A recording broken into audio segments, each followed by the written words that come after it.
bonsoir en fonction de l'endroit où tu te trouves et bienvenue sur la page Mademoiselle Marketing. Alors, ici, si tu es là, ça veut dire que tu voudrais être édifié sur les questions de marketing, de communication et d'événementiel. Aujourd'hui, nous allons continuer avec l'épisode 4 de la série sur le branding.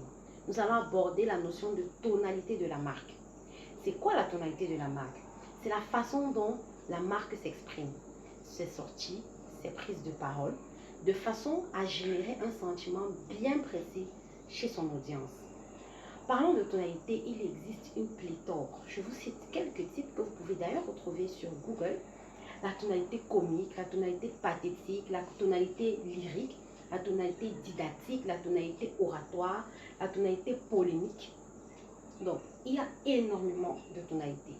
Et c'est à vous de composer les éléments qui vont faire votre sauce pour que l'auditoire ressente exactement ce que vous voulez.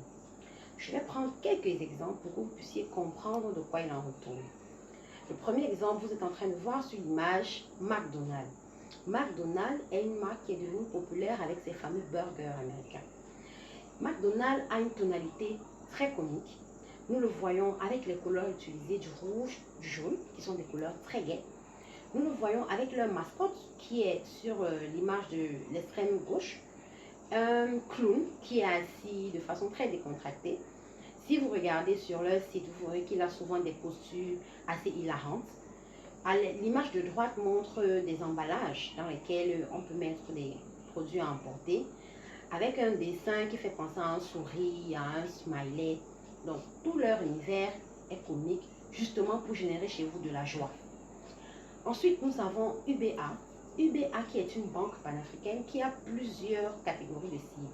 En fonction des différentes cibles qu'elle a, elle adapte son discours pour générer un sentiment bien précis, comme mentionné dans la définition. Quand par exemple, elle s'adresse à des jeunes, à des étudiants, elle a un ton plus didactique parce qu'elle veut les éduquer à la finance, à la banque, pour qu'ils puissent se familiariser avec cet univers et qu'ils aient de bonnes habitudes financières.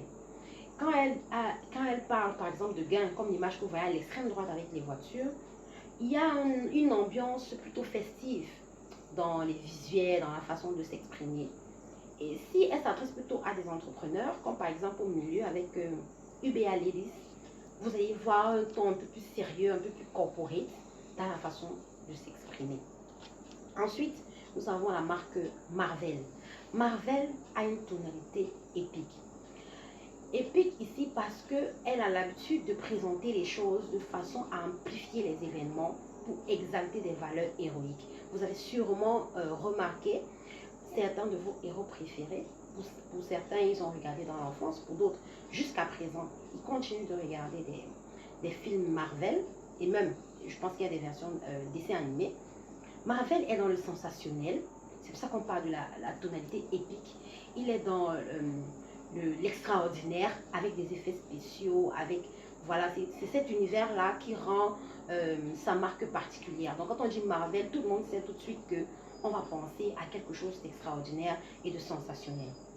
Ensuite, on a Ayam, qui est une marque camerounaise de vêtements, qui a une tonalité plutôt oratoire, parce que ici, elle se fonde sur des procédés qui utilisent des expressions bien précises. Par exemple, on s'adresse à la première personne, mais le nom même de la marque le dit, I am, je suis. On utilise des questions, des rhétoriques, on apostrophe les gens, même dans la façon de s'exprimer. Il y a comme une histoire que chaque personnage raconte parce que la marque a des ambassadeurs qui ne sont pas inconnus de son public.